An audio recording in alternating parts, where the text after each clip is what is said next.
దేవుని నామానికి మహిమ కలుగుగాక. ఈ సమయంలో మనం కొంత సమయము పరిశుద్ధ గ్రంథంలో నుంచి యెషయా గ్రంథము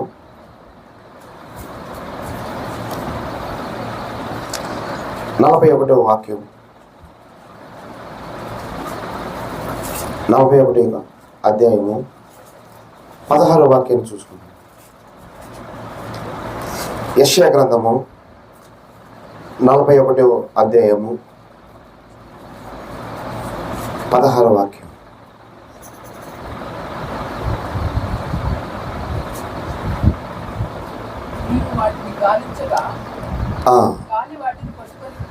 మైక్ పనిచేస్తుందా? నీవు వాటిని గాలించగా గాలి వాటిని కొనిపోవును, సుడిగాలి వాటిని చెదరగొట్టును. నీవు యెహోవాను బట్టి సంతోషించుదు, ఇశ్రాయేలు పరిశుద్ధ దేవుని బట్టి అతిశయపడుదు. ఇశ్రాయేలు పరిశుద్ధ దేవుని బట్టి అతిశయపడుదు. దీన దరిద్రులు నీళ్లు వెతుకుచున్నారు, నీళ్లు దొరకక వారి నాలుక దప్పి చేత ఎండిపోవచ్చున్నది. యెహోవాను నేను వారికి ఉత్తరమిచ్చెదను, ఇశ్రాయేలు దేవుడినైన నేను వారిని విడనాడును. జనులు చూచి యెహోవా హస్తము ఈ కార్యం చేసిననియు, ఇశ్రాయేలు పరిశుద్ధ దేవుడు దీని కలగజేసిననియు తెలుసుకొని నమస్కరించి స్పష్టము గ్రహించున్నట్లు చెట్లు లేని మెట్టల మీద నేను నదులను పారజేసేదను, లోయల మధ్యను ఊటలను ఉబక చేసేదను. చాలండి. మహాపరిశుద్ధ తండ్రి, మీ స్తోత్రం చెల్లిస్తున్నాం. మాటలు మీవి, వినుచున్న ప్రజలు మీ వారు. పరిశుద్ధాత్మ దేవ, నాకును మా అందరికీ మీరే బోధించమని, మీ మాటకు లోబడే మనసు మా అందరికీ దయచేయమని యేసు క్రీస్తు పరిశుద్ధ నామములో ప్రార్థిస్తున్నా తండ్రి, ఆమేన్. ఇక్కడ మనం చూస్తున్నాము, ఇశ్రాయేలు పరిశుద్ధ దేవుని బట్టి అతిశయపడుదుము. దీన దరిద్రులు నీళ్లు వెతుకుచున్నారు, నీళ్లు దొరకక వారి నాలుక దప్పు చేత ఎండిపోవచ్చున్నది. యెహోవా అను నేను వారికి ఉత్తరమిచ్చేదను. ఇంకా మనం కొంచెం పై చదువుతున్నట్లయితే, నీవు యెహోవాను బట్టి సంతోషించుదువు, ఇశ్రాయేలు పరిశుద్ధ దేవుని బట్టి అతిశయ పడుదువు. నిజానికి సహోదరులారా, ఈ ఇశ్రాయేలు ప్రజలకు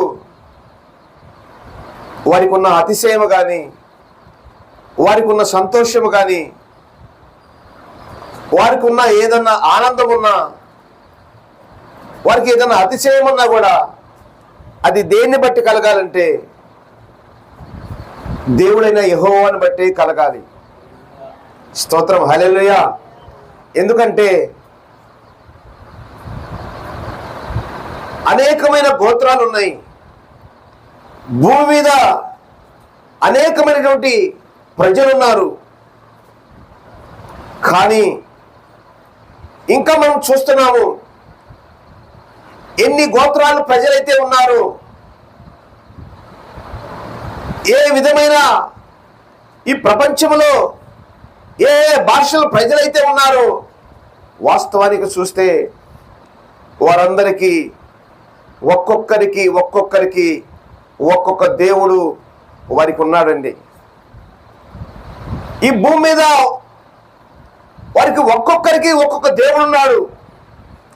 కానీ సహోదరులారా, చీకటిలో వెలుగుగా ప్రకాశించడానికి, ఈ ప్రపంచాన్ని ఏలటానికి, ఈ భూమండలాన్ని ఏలటానికి దేవుడు సహోదరులారా అనేకమైన ప్రజల్లాగా వీరిని కలగ చేయలేదు. కానీ ఒక ప్రత్యేకమైనటువంటి ఒక పరిశుద్ధమైన జనాంగంగా దేవుడు తన కోసము వీరిని కలగజేశాడు సహోదరులారా. కనుక ఇప్పుడు వీరు లోకములో నడుచుకున్నట్లుగా నడుచుకోవడానికి కాదు, లోకములో ఉన్న ఆర్భాటము, లోకములో ఉన్న వారి యొక్క ఆచారములు, లోకములో ఉన్న వారికి ఒక దేవుడు, ఈ లోకములో ఉన్న వారి పారంపర్యములు వీరు చేయటానికి కాదు. కానీ వీరు దేవుని కొరకే ఉన్న ప్రజలు, వీరు దేవుని కోసమే జీవించాల్సినటువంటి ప్రజలు. వీరి అతిశయము, వీరి ఆర్భాటము, వీరి ఉత్సాహము, వీరి జయము సమస్తము ప్రభువునందే కలగాలి. అదే దేవుడు కోరుకుంటున్నాడు సహోదరులారా. అందుకని దేవుడు అన్నాడు, మీలో నేను నివసించి సంచరించదను. స్తోత్రం, హల్లెలూయా. మీలో నేను నివాసం చేసి సంచరిస్తా, మీకు ముందుగా నేను నడుస్తా, మీరు వెళ్ళే ప్రతి స్థలము నేనుంటా, మార్గమును సరళం చేస్తా. ఎందుకంటే చేయగలిగిన వాడు నేనే. నేను ఏ ప్రాంతానికి వెళ్ళినా, నేను మిమ్మల్ని ఏ ప్రాంతానికి నడిపించినా అక్కడ ముందుగా నేనుంటా, నా జయధ్వని ఎత్తుతా. స్తోత్రం, హల్లెలూయా. ఈ ప్రకారంగా ఇశ్రాయేలు ప్రజల్ని దేవుడు నడిపిస్తున్నప్పుడు సహోదరులారా, వీరందరూ కూడా సంతోషంగా దేవుని నామాన్ని గణపరిచిన వారు, దేవుని బట్టి జయించిన వారు, దేవుని బట్టి ఆ యొక్క యెహోవాను బట్టి సంతోషించిన వారు. కానీ సహోదరులారా, వారి గురి ఎప్పుడైతే మారిపోతున్నదో, స్లోగా నెమ్మదిగా దేవుడు కూడా వారికి దూరం అవుతున్నట్లుగా మనం చూస్తున్నాము. వాస్తవానికి వీరు దేవుని బట్టే సంతోషించాలి. ఎందుకంటే ఆయన పరిశుద్ధ దేవుడంట.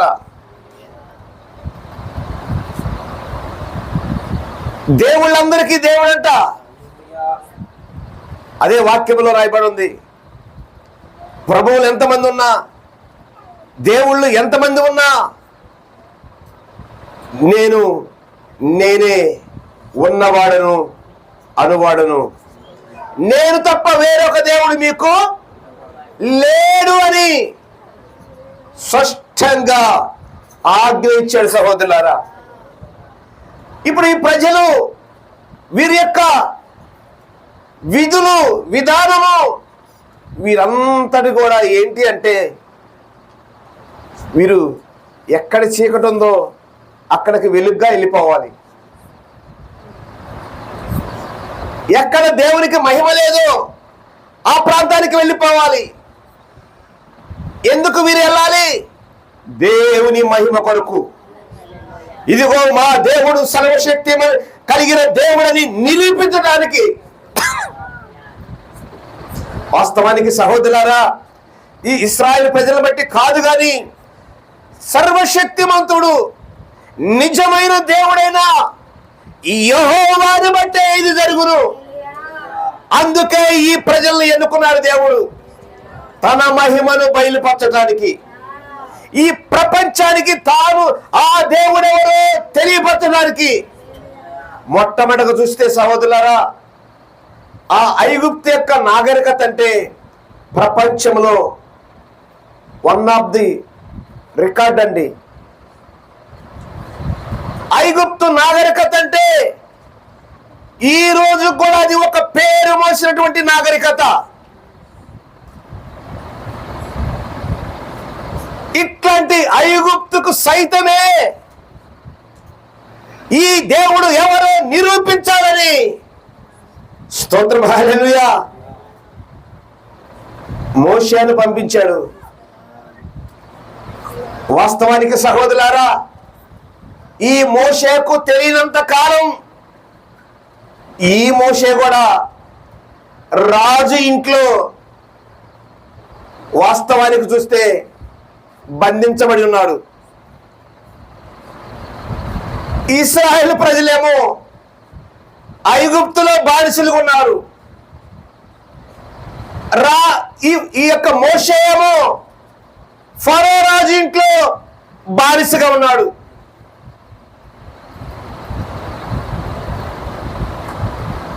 ఈ బానిసగా ఉన్నంత కాలము ఆ మహిమ కలిగిన దేవుడు ఎవరు? ఈ బానిసగా ఉన్నంత కాలము ఆ సర్వశక్తిమంతుడి దేవుడు ఎవరు? ఒక్కరికన్నా తెలిసిందా? చెప్పండి. ఐగుప్తులో ఒక్కరికన్నా తెలిసిందా?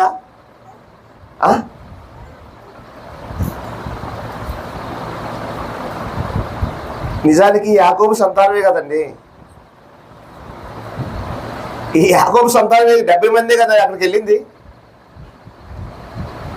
ఇప్పుడు లక్షలై కూర్చున్నారు కదా. ఈ యాకోబు యొక్క జీన్స్ ఎక్కడికి పోయినాయి? యాకోబు అంటే చిన్నవాడండి. ఒక్క నరుడు రాత్రంతా దేవునితో పెనుగులాడి గెలిచాడంట. స్తోత్రం, హల్లెలూయా. ఒక నరుడు ఒంటరిగా రాత్రంతా పెనుగులాడింది మానవుడితో కాదు, దేవునితోనంట.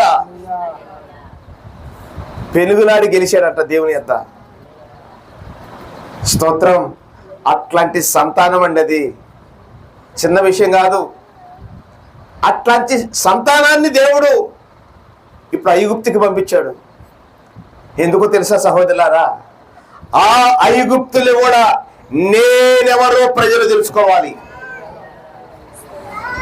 ఆ ఐగుప్తు కూడా నా మహిమ ఏంటో తెలుసుకోవాలి.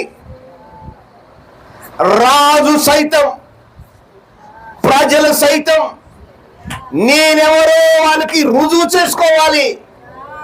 స్తోత్రం, హల్లెలూయా. అవునండి. మరి ఈ యాకోబు సంతానాన్ని బట్టి అది వాస్తవానికి వారిని బట్టి రుజువు అవ్వాలి కదా. వారిని బట్టి అయితే ఏ రుజువు లేదండి. అక్కడ వారిని బట్టి ఏ రుజువు దొరకదు. అక్కడ ఆ దేవుడు ఎవరు అనేది.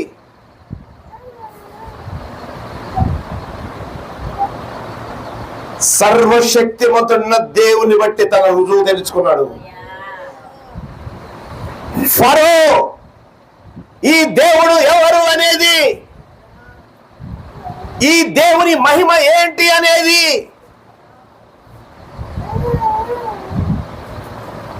సహోదరులారా, ఆ ప్రభువే తన మహిమను బయలుపరుచుకున్నాడు. అయితే మోషే రాజు ఇంట్లో బానిసగా ఉన్నంత వరకు ఇది జరగలేదు. ఇశ్రాయేలు ప్రజలు ఐగుప్తులో బానిసలుగా ఉన్నంత వరకు ఇది జరగలేదు. వీరు అబ్రహాముతో ప్రమాణం చేసిన ప్రజలే కావచ్చు, ఇస్సాకు యొక్క సంతానమే కావచ్చు, ఇస్సాకులో నుంచి వచ్చినటువంటి యాకోబే కావచ్చు,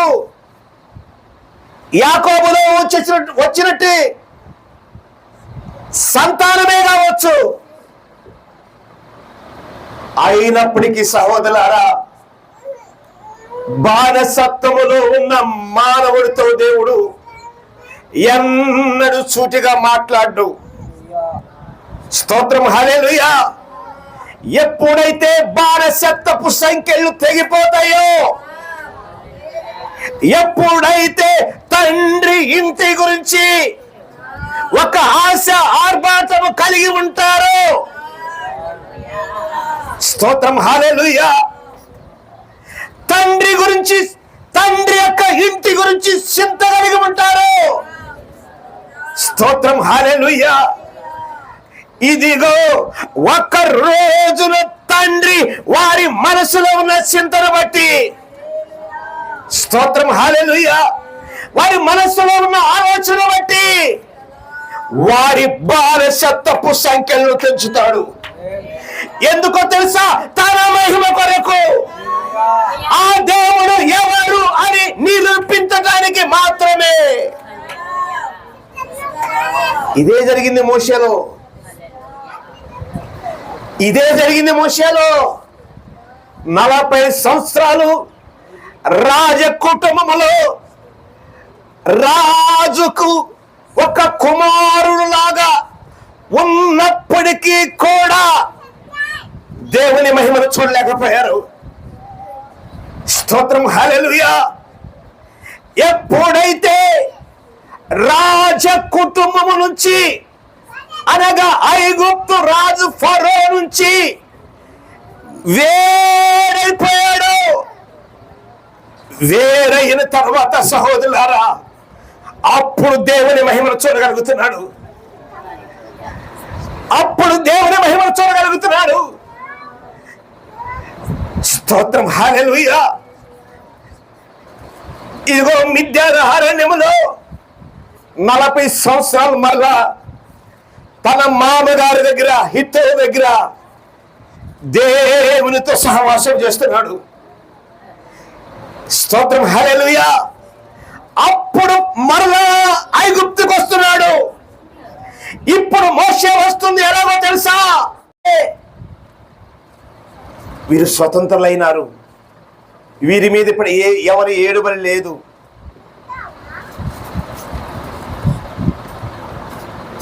కానీ సహోదరులారా, ఈ ఆత్మ అనేది లోపల ఒకటి దాగి ఉన్నదండి. ఈ ఆత్మ అనేది లోన ఒకటి దాగి ఉన్నది.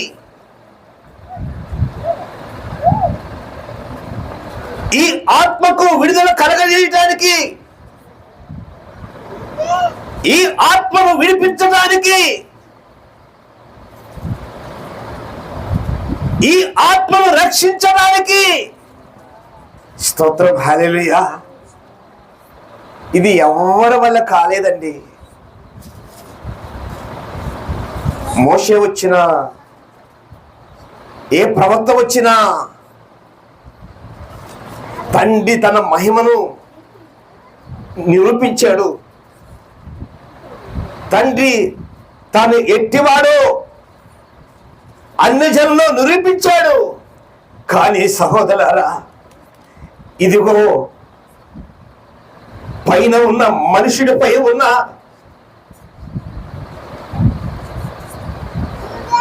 ఆజ్ఞ అతిక్రమనే పాపము తీసివేయడానికి మాత్రము ఏ ప్రవక్త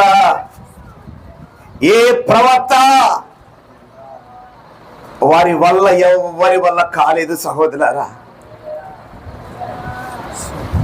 స్తోత్రం, హల్లెలూయా. దాని కొరకే సియోను రాజు దిగి వచ్చాడు. స్తోత్రం, హల్లెలూయా. దాని కొరకే సియోను రాజు దిగి వచ్చాడు.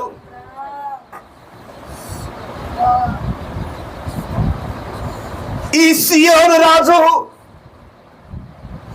2000 సంవత్సరాల క్రితం భూమి మీదకి దిగి వచ్చాడు. వాస్తవానికి ఈ రాజు ఎవరు? నిత్య సియోనుకున్న రాజు. అంతమగాని రాజ్యం, నిత్య సియోనుకున్న రాజు. ఒక మాట చూడండి, యెషయా గ్రంథము 12వ అధ్యాయము 6వ వాక్యం చూడండి.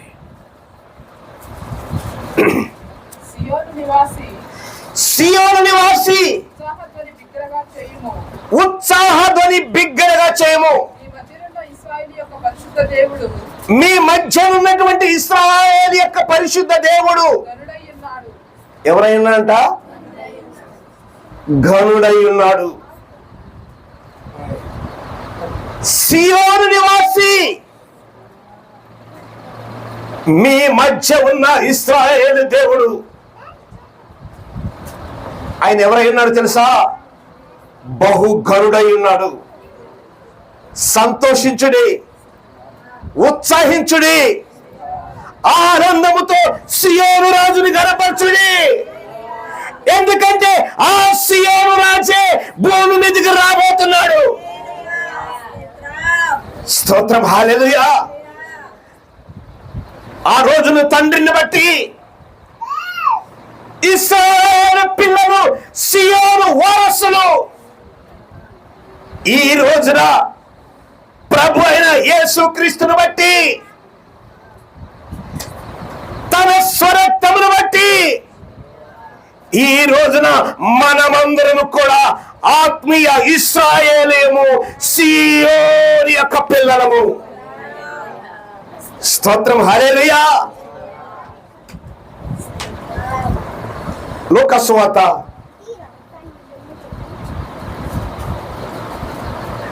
9వ అధ్యాయము 37 నుంచి 40 దాకా.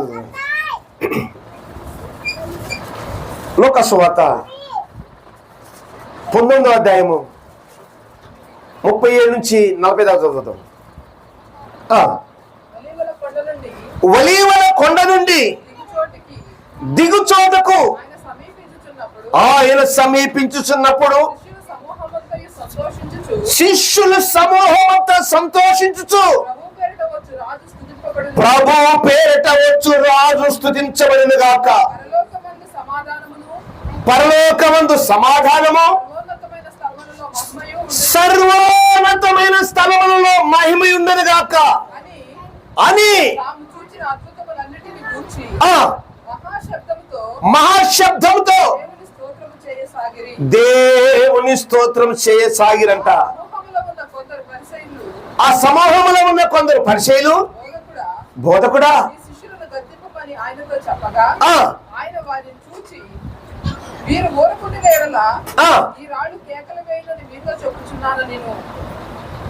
ఏంటండి వారు ఊరుకుంటే ఎవరు కేకేస్తారు? ఇప్పుడు సహోదరులారా, ఈ రోజున కూడా ఈ పరిచర్యలు ఈ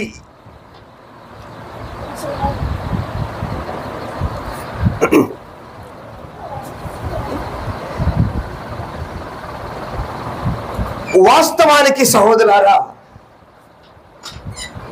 ఈ ప్రభు అయిన యేసుక్రీస్తు ఒలీవల కొండ నుంచి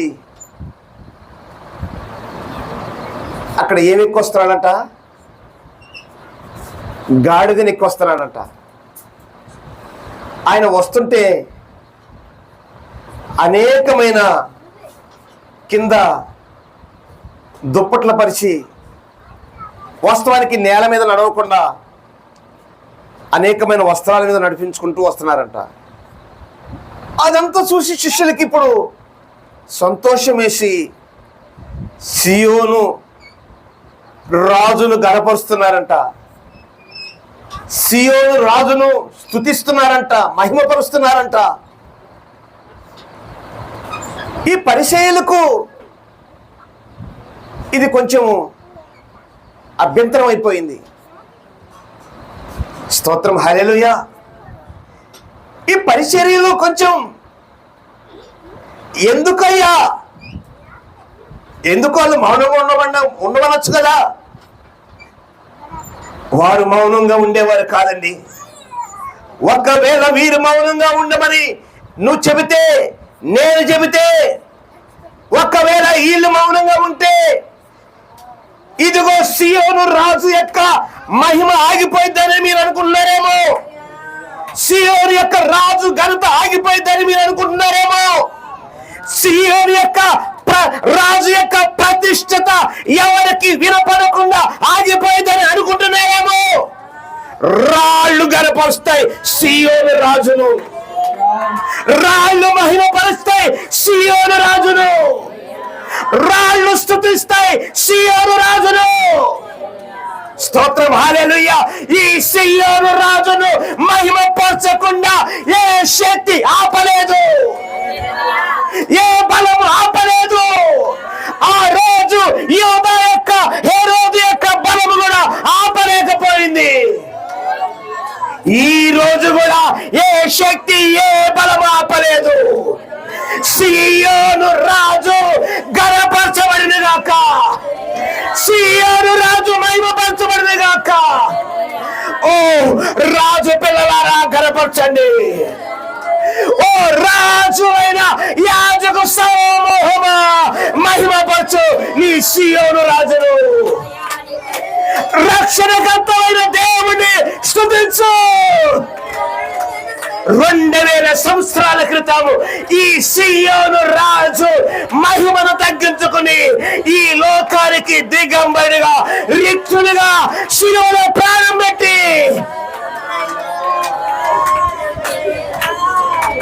నీకు నాకు గొప్ప రాజు ఉన్నాడు. నీకు నాకు గొప్ప రాజు ఉన్నాడు. ప్రధాన యాజకుడైనాడు. ప్రధాన యాజకుడైనాడు. ఓ రాజువైన యాజక సమూహమా, ఓ సత్తైన ప్రజలారా గనపరచు. ఇదిగో ఈ ప్రాంతంలో అడ్డగించాలని చూస్తున్నా శరీర మనసన్న శక్తి, అంధకార శక్తి, బాబులారు శక్తి, వాయుమండల అధిపతి, లోకరాజుల ప్రభావం సీయోను రాజు యొక్క మహిమ ఎదుట పటాపంచలైపోనుగాక.